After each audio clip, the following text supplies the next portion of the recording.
Hey everybody, this is Pookie's Revenge. This is a little one-off video that I'm shooting for just a tip, one of our Discord lifetime members. He's been running into some pretty significant profit trajectory territory, so we're going to make sure that he's got a good roadmap and understands what his options are in the future so that he can reach that final goal of not just being a successful day trader or a successful swing trader, but using that to build a high asset value within a portfolio so that they can then use that for collateralized debt to live basically tax-free. So let's go ahead and dive in. I'm going to try to keep this relatively simple and give a high-level view, but some of these things do require some explanation, so we'll see how it goes. Also worth noting, I'm sick as hell right now, so if some of the stuff is repeated or a little bit nebulous, I apologize. I'll try to do my best to kind of push through that. He and I are going to have a separate conversation. I'm going to do a separate stream just on this within the Discord so that those members can also get a bigger picture view. But let's dig in. So the main concept is that we need a hierarchy. Okay, we need to have the effort separate from the reward, and we have to fill in that gap with a gradient of stability versus risk versus structure. So in the beginning, okay, most traders that start off want to do one thing, and they want to do it very well, and that is that they want to buy low and they want to sell high. Right? That's how we make money in the market. The price is here. We expose ourselves to risk. We end up here. We sell it. Someone else's problem at that point, right?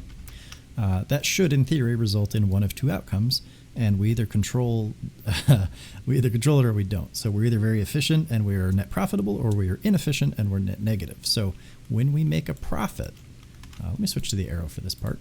When we make a profit, we have to pay taxes. Okay, every time you sell something for a realized capital gain, that's what the tax people call that. You have to pay taxes on it. There's really no workaround unless you offset it or find some exemption.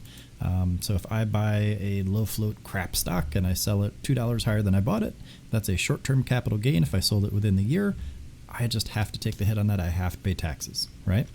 If I sell a house, I have to pay taxes on that. The tax rate will vary depending on whether or not it was a primary residence or a speculative sale, or there's other factors, whether it was commercial, blah, blah, blah, blah, blah, right? There's all kinds of little nuancy things that are related to each of these.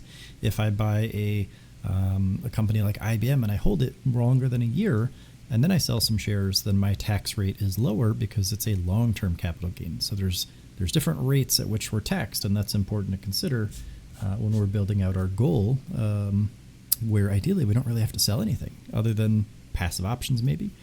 Now, when I buy shares of a stock that I like, okay, and I'm considering long-term passive income here, a lot of those shares come with something called a dividend, which is just a company's way of giving people back their profit, or a portion of their profit based on what the company is able to achieve. So when the stock that has a dividend attached to it, or cum dividend, hits its date, its ex-div date, okay, then this is before, this is after, then the dividend portion of that stock gets separated from the share portion.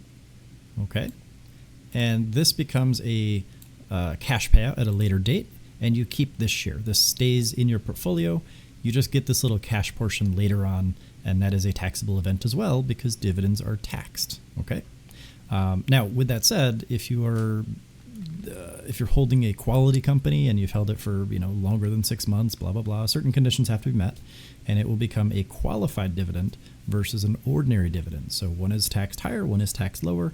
We're after the long-term higher quality dividends so that we pay less in taxes on those amounts. Now, this isn't the end of the chain, okay? Because what I want to do as an investor is I want to take this dividend and I want to buy more shares that have dividends attached, right? And I just want to repeat this cycle over and over and over again as much as I can so that I amass as many shares as I possibly can, because not only are they going to pay dividends over and over and over again. Let's say I own 5 shares, I get 5 times that dividend payout. If I own 100, I get 100 times. So I want to build that number up relatively quickly, but additionally, it also increases my net value, okay? My total asset value within that portfolio. So if I have, maybe I start with 1 share and I go to 2 and they cost $100 each, that's $200, assuming that the stock just recovers by the amount the dividend takes off of the share value, right? Because let's say the stock is, let me rewind because I'm going a little bit all over the place here. Let's say this share, the one I bought it, is $100. Okay, you're going to get like a dividends crash course here. And let's say it's got a $2 dividend, right? $2 paid annually. we're not even going to do that. $2 comes off of it. That $2 is filed into a later cash payment. And then the stock, the share value, gets reduced to $98 because the $2 comes out of that share value. Now, it's not lost. You're just getting it later as a cash payment. So you're just splitting it into a taxable event later on. Now you got to pay, taxes on that dividend payment, of course. So you do technically lose some value to the IRS, but you do that all the time anyway because we're in America. So now the goal for that company is to get this $98 remaining value back up to $100 before the next ex-div date. Okay, so if the share price can outperform that $2 adjustment, you will have a $2 dividend payment later on, and you'll also have a $100 share value in your portfolio. So you will have $102 worth of value. Okay, now if you, that's a 2. Now if you do this over and over and over again, that little gap between the $100 and $102 increases and compounds very nicely, but it's a very slow process and it's not huge dollar amounts. So a lot of traders instantly reject this because they feel like it's just not worth their time. Now, if you're looking at retirement and it's next week, yeah, this is not going to be ideal for you. If you're maybe 20 or 30 and you've got plenty of road ahead of you, then this is a very efficient process compared to the alternative, in which case, if you can get a dividend that pays you maybe 5.5% a year and a high yield savings account only gives you 3.5% per year, it makes sense to go with the dividend. And you also get the added benefit that these are quality companies in most cases.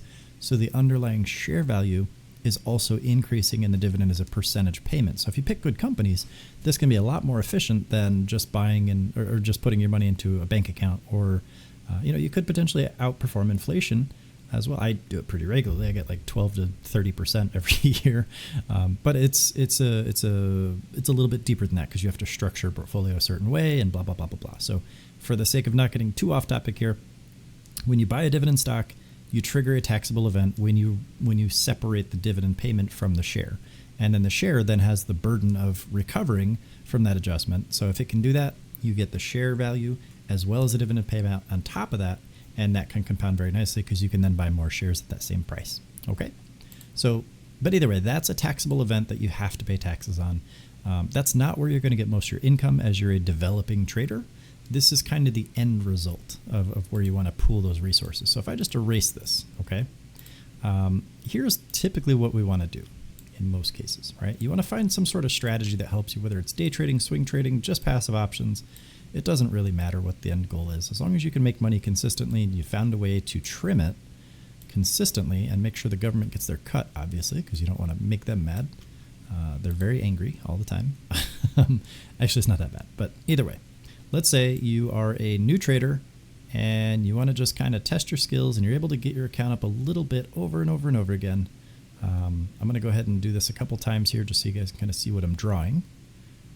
This is a very common drawing that I do on my streams because I want to demonstrate the ability that we have. All right.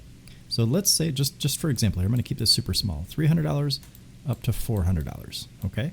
From $300, if you start with $300 and you're able to increase it 33% through speculative trading or passive option compounded, you can bring it up from $300 to $400. That's a 33.3% increase. And then what we can do is we can take that extra $100 and we can trim it. Okay, and we can take that right out of the account, out of the portfolio.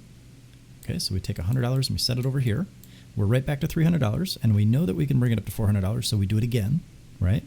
And we just want to find where our personal resistance is along this way, because if this number gets too big too fast, we start making mistakes and we start becoming impulsive. So we don't want to do that and just shoot $300 up to $2,000. If you've been in the market for a while, you can probably do that pretty consistently, but it's a difficult thing for your brain to adapt to seeing those bigger numbers very quickly. So we try to trim it and throttle ourselves a little bit, just like you would an engine. When you put the pedal to the metal on the gas, that engine's going to go, and that process, that is the engine protecting itself from overpowering and hurting itself. And your brain kind of needs to do the same thing when you're dealing with a portfolio that's growing very rapidly. And this is why we see a lot of people self-destruct, because they don't have the discipline to temper themselves. So if you can bring $300 up to $400 one time, you could do it 25 times. It's just a matter of whether or not you're able to stick to the same rules and trade in the same conditions and accomplish the same thing. Now, I might get in trouble for saying it that way, so I apologize. I'm not giving you financial advice. I'm trying to give you structure and education and confidence. So you bring 300 up to 400, you trim the 100 out, you do it again, you trim another 100 out, you do it again, you trim another 300 out, or sorry, another $100 out. That is $300 that you have successfully harvested from the market. You still have your initial seed of $300. You have $300 in profit. That goes up here into a giant pool of profits that we're looking to compound over and over and over again. So you put your 300 up here. Okay. Let's say instead of going up to 500, let's say we want to go up to 600 now. Oops. Let me switch this back to green. Now instead of, because again, we want to keep that same rate or somewhere similar, 33% is pretty achievable as long as we keep things realistic and we are consistent in our rule following. So if I can bring 300 up to 400 and I can trim it $100 a pop each time, I should in theory be able to bring 400 up to 600. It's not a huge leap in terms of percentages. It's the exact same amount. We're bringing it up, well, 50%, sorry. So in this case, we are bringing it up a little bit more, but we're able to do it with more resources. So it's not really as stressful. It might just take a little longer. It might be a good opportunity to kind of explore where we start to feel tempted, where we start to deviate and get stressed out. And that's what we can work on. That's why we trim it a few times and we hit that ceiling a few times so that we can accurately gauge how we react to those levels being breached. So in this case, I'd then be trimming $200 each time. Now, if you want to add a 0 or 2 zeros onto that, if you got a bigger account, that's okay. I absolutely applaud that. The main point here is that we're then taking $200 off each time, and we're doing this 3 times. So that's an extra $600 that we've then successfully harvested from the market. We now have $400 that we can trade over and over and over again. The next time we bring that up, let me add this up here, $600. The next time we bring this up to $600, we simply let it go up. Maybe we do it to 1,000, right? $1,000. And then we trim 400, 400, 400. That gives us 1,200 up here. I'm just going to skip the number part because you guys get the process now. Then we bring this maybe up to 1,500, which is a 50% trajectory as well. So boom, boom, boom. Now you may have to trade different things. You may have to adapt your strategy a little bit, but the idea here is the same. You will find a way to build your edge and leverage it into these bigger amounts as you go, because these numbers are just going to get bigger and bigger and bigger as you go. Let's say we bring that up to 3,000, right? Just for fun. Now we're still back here, so I got to do the 500 3 times. That's 1,500. Okay, and then from 1,500 to 2,000 is another 500 times 3 is 1,500. So you guys hopefully see the process here. And then 2,000 to 3,000, that's going to be another 3,000 right there. So in this case, this trader would have started with $300, and just from sheer consistency and good risk management and discipline and an edge, right? You got to have an edge. They would have been able to build that $300 into 600, 1,200, 1,500, 1,500, $3,000. Okay. So they would have $8,100 profit plus the $2,000 that they just trimmed this back down to. So 10K, right? Now the problem with this is the IRS wants their cut. Okay, this might take more than a year. It should take more than a year in most cases. If you're starting with $300 and you're 10xing that, you shouldn't be able to do that within a year. If you're trimming consistently and you're just still figuring out your edge, new traders cannot do this reliably. This is a more seasoned strategy for people that are still developing their psychology, right? So in this example, we got to figure some stuff out, right? Because this might be a lot of taxes. It might be a lot of trades. It might be a lot of records to go through. And that's fine, right? It's all part of the process, but the process should be the same in my experience and in my opinion across every trading journey. So we should have this concept in place that at the very root level, we need to make sure that we've got disproportionate risk-reward ratios. We're using appropriate position sizes. We're trading quality setups with high potential and low risk only, and that should give us our edge. And then the next layer of risk hierarchy is to trim those profits so that we can control ourselves and operate within familiar boundaries, and then gradually push to discomfort levels by introducing new numbers in a safer environment than most new traders do when they seek success, and not just skyrocket it, right? As we trim the profits, we shove them over into passive income so that the money can continue to compound and grow for us in the background without us having to work for it. So now I'm going to go ahead and draw 3 boxes, okay? We've got our investment side, we've got our passive options and passive income side, and then we've got our speculative side, and then we've also got a little bit of cash here on the side. Now, in terms of most brokers, they will offer you maybe 3.5% interest, right, on settled cash. It's always good to have some cash, in my opinion, just in case. Like, there's always going to be some opportunity. There's always going to be some need to be liquid. You know, you don't want to have to sell stuff and then have to withdraw money. It might just take time. So I prefer personally just to stash some cash, not a whole big amount, but just a little bit in a portfolio, just so you've got that base 3.5%. And then here on the speculative side, we want to roll those profits just like we just talked about. We want to roll them up into passive income. Okay. And that can be the wheel. It could be spreads.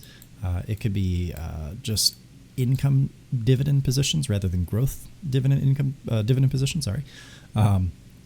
And the difference there is that in this case, you'd be buying dividends with the intent of collecting the dividend portion and then reinvesting them up into higher quality investments. So that's the top part right here.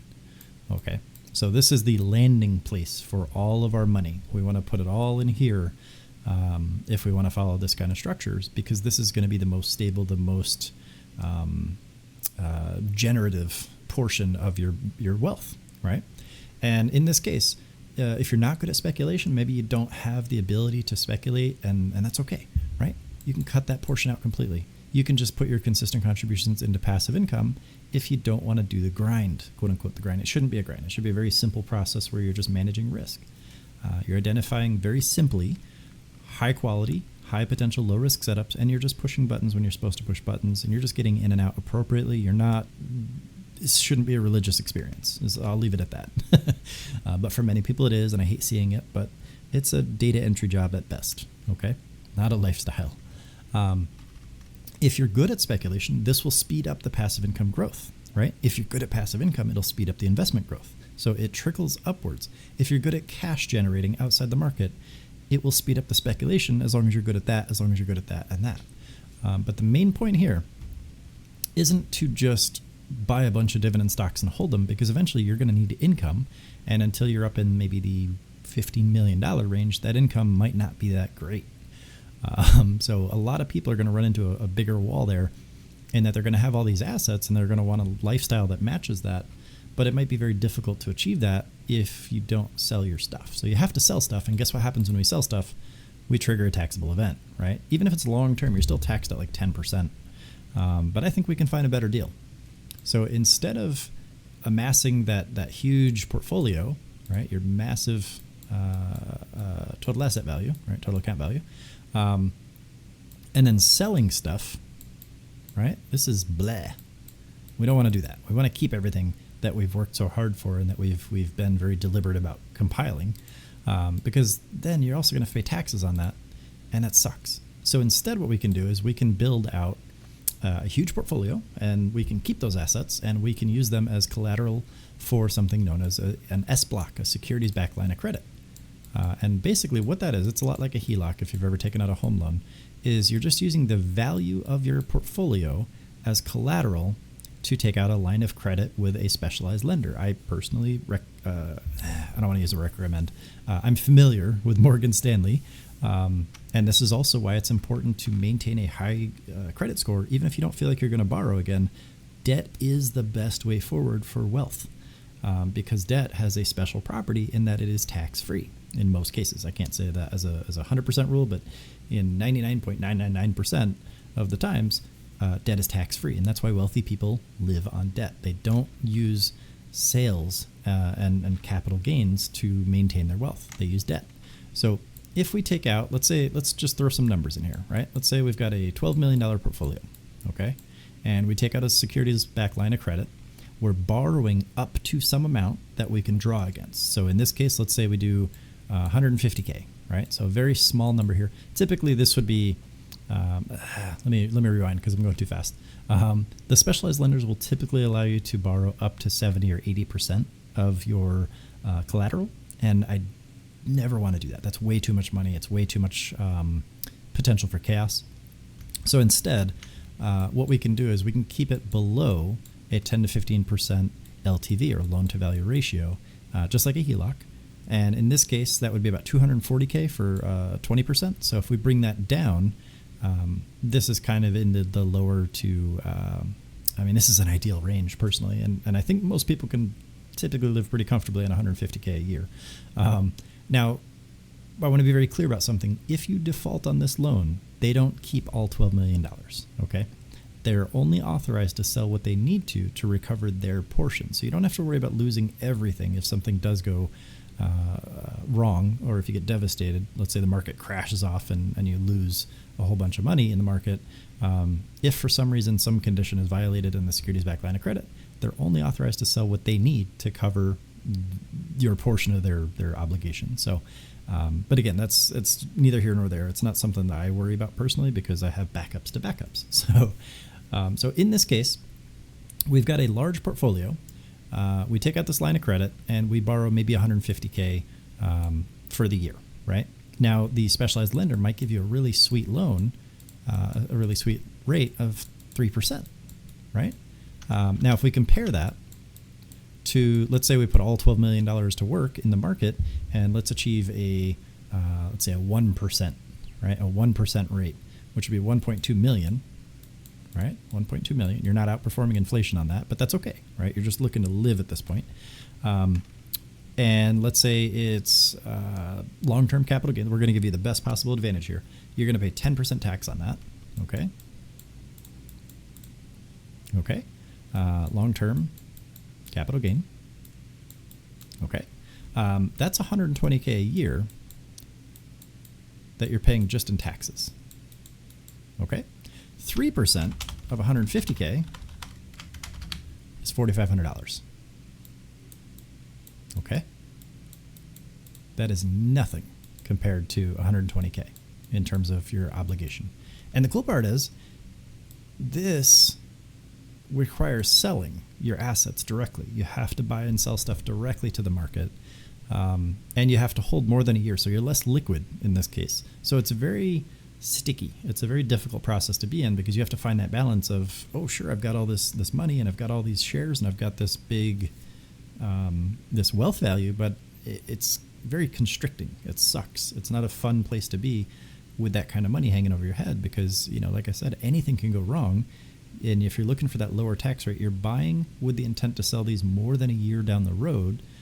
You might day trade on a smaller amount, but the bulk of your money should be under that 10% long-term capital gains if you want to use cash. And every time you want to do that, you've got to sell stuff and you lose assets that you've been building, right? There's assets and there's cash. Now, there's a little bit of discrepancy about how we talk about those. So when I talk about assets, I'm talking about equity and options contracts and things like that. So I don't like doing that. I would rather just keep everything and let it build because, again, I built this massive portfolio. I want to keep it and keep adding to it because that's my ocean. I want to keep dumping buckets into the ocean. I don't want to have to go out and deal with trying to scoop out salt water. So securities-backed line of credit kind of allows me to work around that, but it carries some caveats, right? It is a line of credit, meaning that I'm only responsible for what I borrow against it, meaning if let's say I took out a $250K loan or a $250K line of credit and I only use $150K, I only pay that percentage on the amount that I actually drew. So I don't pay against the $250K. So a higher number isn't really bad, but it can help with this APR and it can help with, again, economic downturn. If something crazy happens in the market, I don't want to be on the hook for $2 million or $5 million. So that would suck in that case. That's why I keep it low. And it just makes sense to because, again, I don't want to abuse it and I don't want it to abuse me. So I'm going to keep a nice, healthy relationship, keep all my stuff as long as everything goes well. And if something goes horribly wrong, I don't lose all my stuff. I don't want direct raw exposure to the market and I don't want to have to keep working for my money. I just want to have the money sit there and make more money for me. Now, in this case, well, in both cases, your assets are going to generate dividends if you buy high quality companies that provide dividends. So let's look at those, right? Because if you're using 150K, you have to pay back 150K.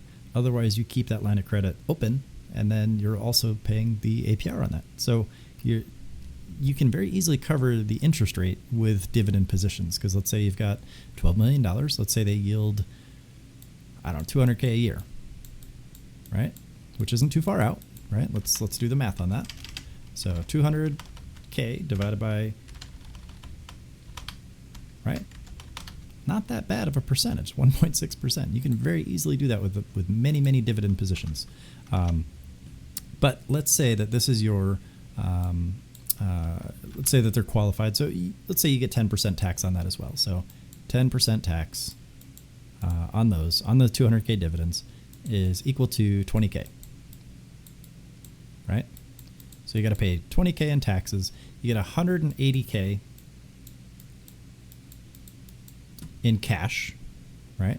Cash that you keep.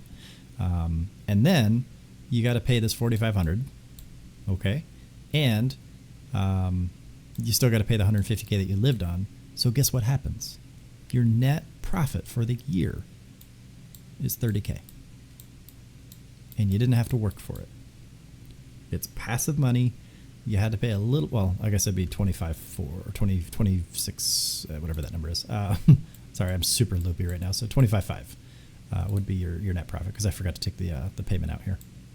25.5K. Okay? Because you got to pay this 150K that you used from your line of credit. That brings you down to 30K.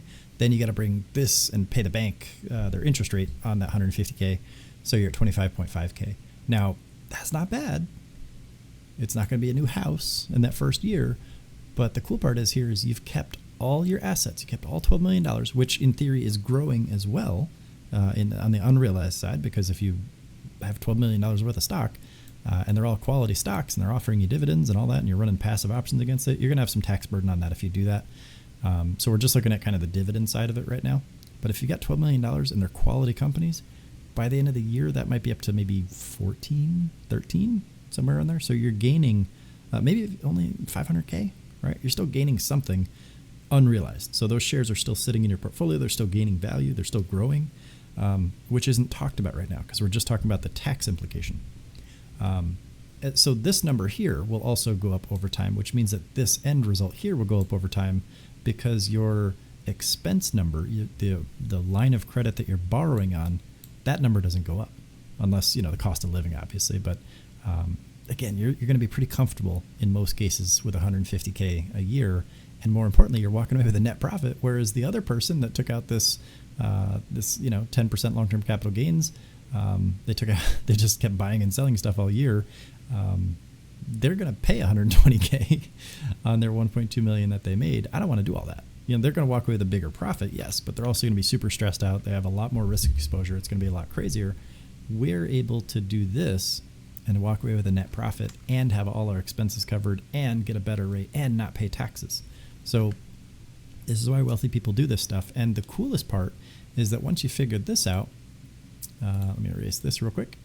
You can also take a buy, borrow, die approach, which is basically where let's say you've got the portfolio, you've got your S block against that, and then across all that, you can take out a life insurance. So let's say this is your total account value right here, total asset value. You've got the S block over here, okay? And you can rotate these. You can go to a different lender and set up different S blocks as well on the same collateral or different portions of the same collateral. So you can actually double or triple your income if you want to, but you are also increasing your collateral, so just keep that in mind. That's also why I like to keep the collateral nice and small so that I don't have to worry about having all these different things come after the same pool of resources, because that's not fun for anybody. And then here you can have a life insurance payout. And this is the die part, basically. This is only if you want to do this against your income over time. And basically, this is just another collateralized line of credit that pays out when you die, basically. Now, this will cost you, right? You're going to have to pay a life insurance premium, and that's okay because it's proportional to the payout. And the payout should cover all of the S block stuff. Okay, it should cover, and since you're no longer there, you're not really drawing on liquidity, or you're not drawing on your line of credit anymore, so that just pays out, goes to zero. Plus, it usually has a portion that goes to your next of kin. Okay, a pretty fat portion in most cases. Okay, so your S blocks are all completely squared away at that point in the event that you pass, and ideally you've got professionals to handle this portion of it, since you're not going to be very responsive, no offense. Your next of kin gets a good chunk of the payout from the life insurance policy, and they get access to this ideally in some sort of trust so that they can, if they're younger, they can use it towards education, blah, blah, blah, blah, blah.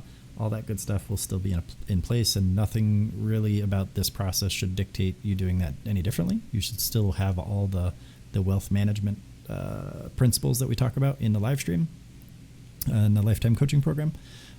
You should still have all that in place, but this is the idea. So you've got your next of kin inheriting all of this stuff, plus whatever other assets you have in your estate. Let's say you put all this into a high yield savings account, all that 25.5K a year that will scale up. Let's say you put that into just a completely separate savings account or into a separate trust, just as cash, right? Maybe you buy treasury bonds or something like that, something that should yield some sort of result over time. Let's say you do that for 20 years. That number should be big, fat, huge number over time, because all this will compound pretty nicely. It's just on a larger scale and a longer time frame. And I mean, look at where we came from. We were doing single trades, $300 up to $400, boom, boom, boom, boom, boom. Now you're not going to get to $12 million very quickly doing that. You need other forms of income. You need other forms of revenue and the compounding effect to kick in. But once you get up into a reasonable amount, you can start incorporating some of these strategies if it's appropriate for you. And that will help speed up this process while also reducing drag, because you're not paying 37% of your income to the government for no reason other than just they said that they wanted it. I prefer a discount. I don't get more money, I don't get more phone service because I pay Verizon more. I don't get more representation because I pay the government more. This isn't an anti-government thing. It's a pro-me thing. I want to be able to take care of myself, grow my wealth, take care of my next of kin, take care of family, friends, loved ones, all that good stuff, and help you guys by making videos like this that help break down the processes, because this is what every other wealthy person is doing out there, is some variation of this, whether it's an S-block or some other form of credit, so that they can live tax-free. And that's, once you reduce that drag, things go parabolic pretty easily. I don't know if I can say easily. Pretty cleanly, I guess, would be a good word. I'm trying to be compliance oriented here, because I don't want to have this video be misconstrued as financial advice. It is not. It is education. That's why I'm very careful about not using command form verbs. But we started with the speculation trade. We buy low, we sell high, we trim the profits over into something that can be more meaningful, and then we escalate that process up into something that is long-term buy, hold, die kind of situation. Then we can leverage that for collateralized debt, which is tax-free, reducing the drag at which we put into the system because we have more, since we're not giving so much of it to the government. And then we can stagger these S-blocks, and we can collateralize those with a life insurance payout in the event of our untimely demise. And then that payout covers off all of our debt, plus leaves a big fat cash sum to our next of kin, along with the total assets in the form of a trust or some sort of estate management process, aka a will. And then they can repeat this whole process all over again, all by themselves, because you've taught them how to do it, and you've directed them to my live streams, and you've got them into educational programs about money. So with all that said, I know this is a long video. I know it was very cerebral, so I apologize if it is not communicated clearly, because again, I am sick as hell right now. So sorry about that in advance. Well, I guess in retrospect, but this is the process. This is the blueprint. So let me just really quickly sum all this back up again. Okay. We've got consistent contributions, financial security, consistent contributions. This is where most traders should start. This means you have clear visibility of your budget, you're building your credit score, you've got the ability to free up enough cash by reducing recurring expenses that you would otherwise just normally pay, to where you can make consistent contributions into the market. I'll show you how to do all that if you want. That's kind of my bread and butter. And then you've got the speculative portion with disproportionate risk reward, high potential, low risk setups. You've got some defined edge, and you've got appropriate position management. This allows you to make money from the market at the expense of paying more in taxes. Okay. And then you trigger those profits into passive income, and you can recover, right? You can recover that money that you spent on taxes. You get it back in the form of lower tax rate passive income. And that's a beautiful thing, because that's your own little personal dividend. You're just reinvesting it into bigger and better stuff. And then you've got this big pool of investments that you probably don't ever want to sell. And they will yield you dividends, and those dividends will then yield dividends of their own in the form of reinvestments. So you really just want to put extra money into investments over and over and over again in most cases to build up the total asset value, the total net value of all your worth in the market anyway. And then those investments go to S-blocks. Now, you can't really leverage cash the same way. You'll get worse rates, which is why we want it to be in the form of assets, which also produce a yield. and they should compound and reinvest and continue to grow. So this initial S block amount will compound as well. And you could do multiple S blocks if you find a good lender, and it's a pretty sweet deal. But that doesn't mean you have to use all that money. You only pay interest on what you use. So you still wanna have some financial sense about you.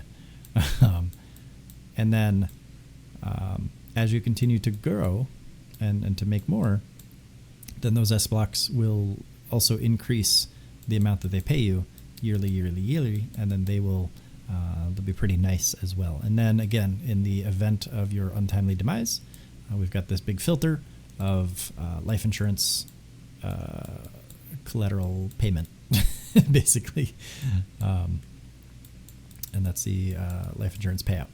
And then that will squash all the S blocks, in theory, as long as you structure them correctly. It will squash all your debt, which is tax-free, again, that you live on, but debt is still debt. You got to pay it back.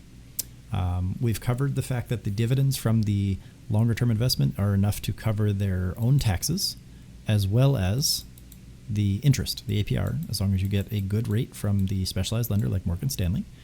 Not a sponsored video. And then all of this goes towards your next of kin down here, and then they can repeat the process over and over again, because you've taught them. You've instructed them, you've given them education and insight into how all this works. They then have their own little form of input, and they can just kind of repeat this whole process and this process here for their children, their grandchildren, and their children's grandchildren, and so on and so forth. I had to skip a generation there. But hopefully you guys get the process here. So we start with the speculative crap. Well, we start with financial security and consistent contribution. Then we get into speculative crap, passive income. We build the foundation. Then we roll those profits up and up and up into investments while keeping things small and stable and familiar so that we can actually be consistent and execute. And then those asset amounts grow, and then we use that as collateralized debt so we don't pay taxes. Once we reduce the tax drag, things speed up very quickly. It's pretty nice. And then we want to collateralize our collateral basically with a life insurance payout. That way, just in case something happens to us, which it inevitably will, we don't pass on that debt to our future generations, but instead we pass on all the assets we've been able to maintain, and then they can repeat the process for themselves and for their children. Okay, I've said that about 5 times now, so I'm going to go ahead and end this recording. I appreciate you all watching this, and this is a pretty advanced topic, again, so if you don't pick up on it, that's okay. We're going to have a good deep dive in this in the Lifetime program, so if you're not in there, make sure you guys contact me or join our server, or whatever you got to do if you're watching this on YouTube. If you're in Lifetime already, or if you are just a tip, then we will have our one-on-one, and we'll have live streams about this stuff, because this is how we become obnoxiously wealthy. So, all right. With that said, I appreciate you all. I will end this recording now. Thank you all, and I'll try to make more videos. Sorry this is taking so long. Again, I just feel like crap today. I'm not doing it today, but we'll definitely get into this. All right. I will see you later. Thank you all. Have a good day. Bye.